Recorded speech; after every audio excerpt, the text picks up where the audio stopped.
Kal Halalium La Yahweh Bahasham Shal Yahweh Shai Bahasham Rakakwadash, which is ancient Paleo Hebrew for all praises to Yahweh, Heavenly Father's only name, in the name of His Son Yahweh Shai, Son's only name, whereby we can be saved. The Rakakwadash is the Holy Scriptures, the wisdom and understanding of the will of the Most High and His Son.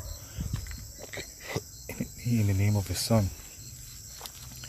Double honors to the apostles and elders of great millstone, and salutation to the sincere Akim that labor in spirit and in truth.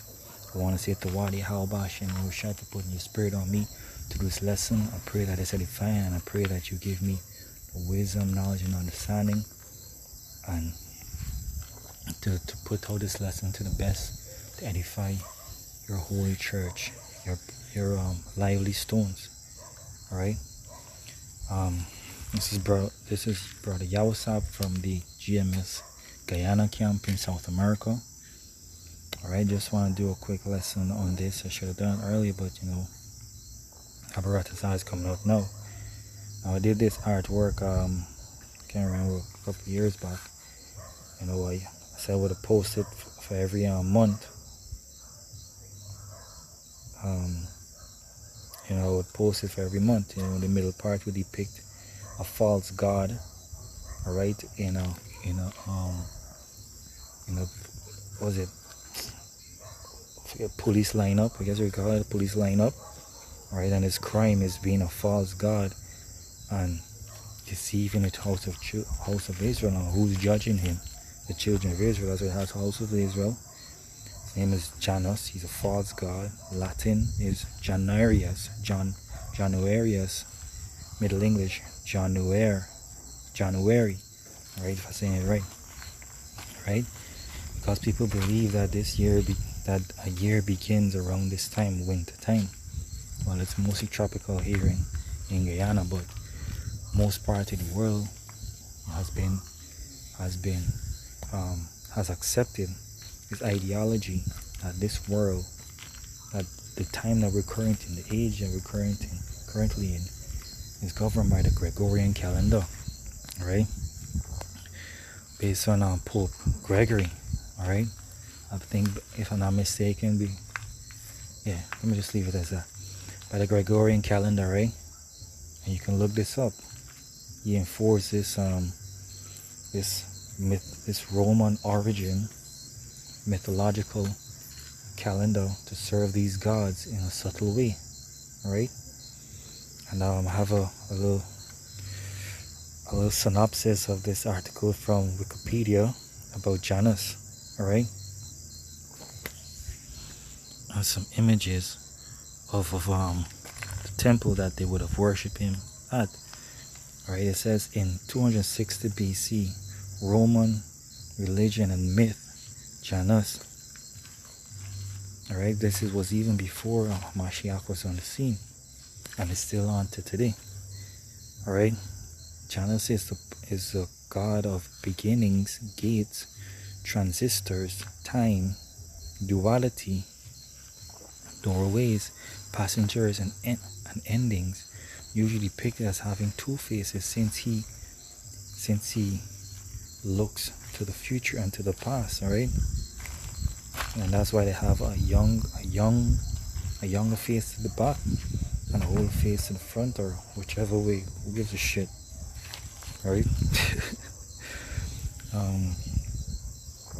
It's an idol, all right? It says, apart from the rites of solemnizing the beginning of the new year, and every month they were the special times of the year which marked the beginning and closing of military season, and that's spiritual.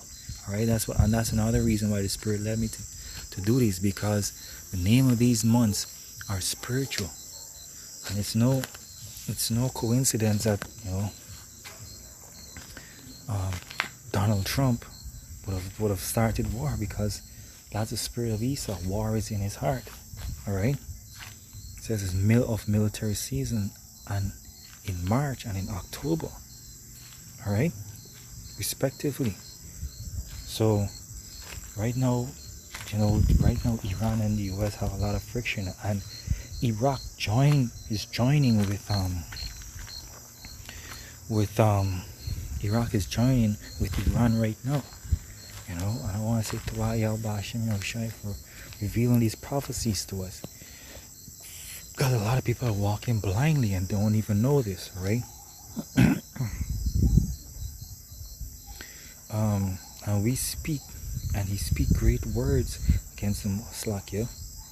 Let me get into the precepts.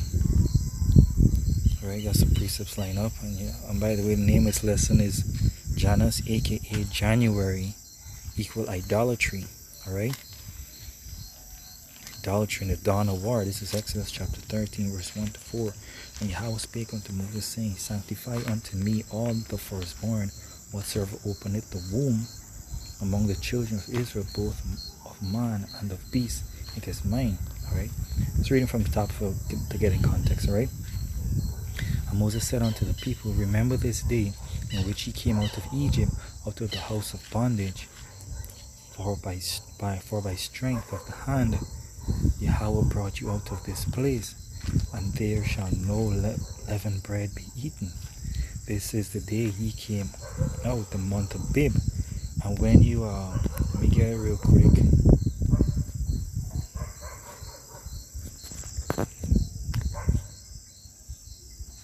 Exodus 13. That's the spread is right here. Abib, right? When you read Abib in the Hebrew is H24, it's Abba Yab, right? It says fresh, young barley, ears barley, month of earing, ear forming, of greenery, of crop, of growing greenery.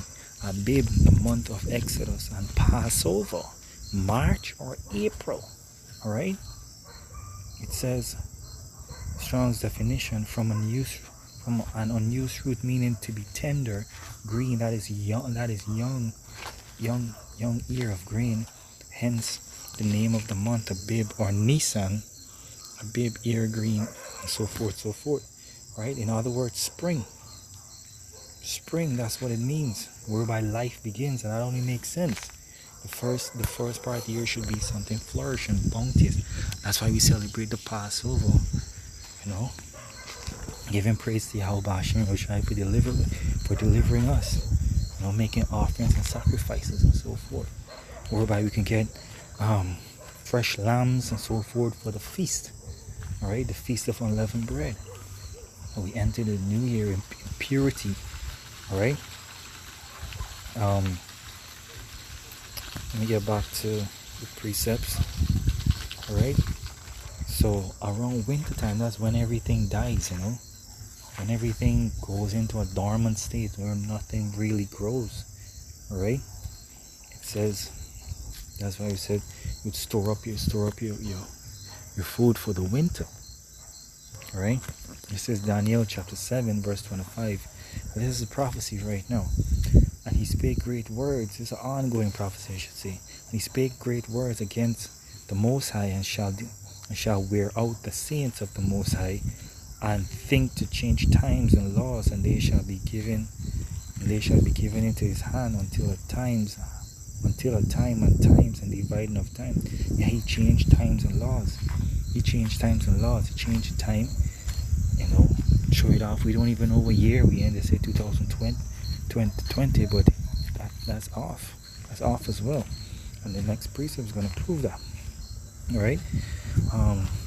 And dividing of time, and the laws he changed is taking away the Passover and replaced with that bullshit Easter or communion. Alright, that's not biblical. At least their version of it. It's not biblical. They try to merge Babylonian customs with righteous customs. Alright? This is Psalms 82 and verse 5. It says, they know not, neither will they understand. They walk on in darkness. Yeah, everybody's darkness.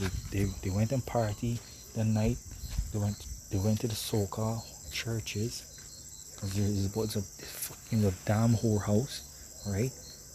With spiritual whores, we're just gonna refresh the spirit, and afterwards they're gonna party and do the worst sins, not the worst sins, but yeah, because around that same time, that's what went on in Rome.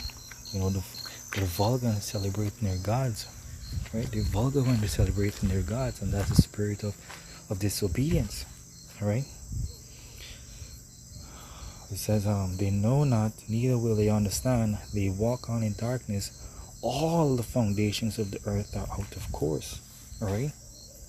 The foundations of the earth are out of course, all right? They set the world out of course, all right? The world is not in its full order. This is Deuteronomy chapter 28, verse 6 to 4. And there's another prophecy right here. It says, and Yahweh shall scatter thee from among the people, from among all people, from one end of the earth, even unto the other, and there thou shalt serve other gods, which neither thou nor the fathers have known, even wood and stone. And you see what's here? That's a stone. That's who they worshiping. That's who they worshiping. Janus, that stone idol. Alright? And to if he deliver us from that, that we could be righteous, could serve him in sincerity and truth. Alright? And that's a prophecy right now. 2/3 of our people are still serving this God. I don't know. It says Exodus chapter 23 verse 13. It says, in all things that I said unto you, be circumspect, and make no mention of other gods, neither let it be heard out of thy mouth. Yeah, and the reason why I bring on this precept is that it's not that well, when I first came in the truth, you were really, really strict, letting people know and so forth. But you gotta move with subtlety in this truth. You gotta move with wisdom in this truth. If your heart, once your heart is not into it, you could just tell somebody happy new, not same to you, not not happy new year, but say same to you.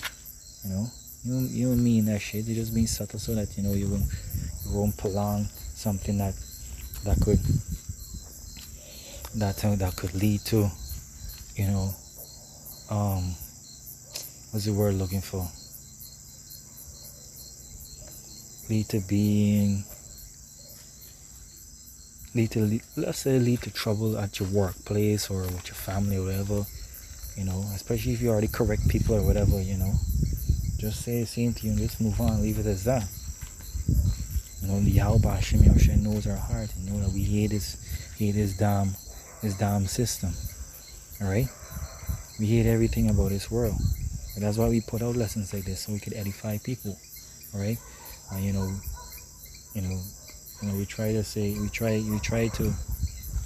be as righteous as we can, but we can't be over righteous and destroy ourselves. As soon as somebody tell you happy, I don't celebrate New Year, and they're gonna ask why, and you gotta break it down with scriptures, and then you might miss a meeting as you caught up cutting people, and then you offend somebody at workplace and you lose your job, and then you become a burden unto yourself or Yakim or your family and so forth. So we gotta move with wisdom in this truth, alright? Yeah, the world, try to create this false pretense that they respect everybody believes, but as soon as you stand firmly and strong faith, remember the true light will always clash against the darkness. Alright, last precept. It says Judges chapter 10 verse 13-14. Yet ye have forsaken me and serve other gods, wherefore I deliver you wherefore I will deliver you no more. It says, go and cry unto the gods which ye have chosen, and let them deliver you in the time of your tribulation. Because what does Exodus 20 verse 3-5 says? Thou shalt have no other God beside me, for I am a jealous power. Alright, roughly paraphrasing. So therefore the Most High will say, if you still believe in the philosophies of this world, the doctrine of this world, the Most High is going to tell you these same words. Go and cry unto the gods which ye have chosen. Let them deliver you in the time of your tribulation. Alright? And I don't want to go and serve these are no gods. These are idols, as according to the book of Psalms. These are no gods. Alright? I want to serve Yahweh Hashem Yahushua, a true power that I know exists. Right? Because he's in me. You know, Yahweh Hashem Yahushua is in me. Not these idols. These idols can't do shit for nobody. Not the Catholic idol, not the Muslim idol, not the Roman idols, not the Egyptian idols, not the Rastafarian idols, not the Hindu idols. None of them. Only Yahweh Hashem Yahushua, the invisible power. And by faith you would believe him and know that he lives in you. Alright? And that's about it. You know, just want to say it to Wadi Yahweh Hashem Yahushua. I'll try to get a website where I can put a link to download these stuff at the bottom. I'll be right down. And so, you know, if you brothers want to use it and so forth, you go ahead and use it through the spirit and power of Yahweh Hashem Yahushua. I'll forward it to a few brothers that, you know, Yahweh Hashem Yahushua connected us to around the world. So I pray that this lesson was edifying. I want to say all praise to Yahweh Hashem Yahushua Bashem Rakakwadash.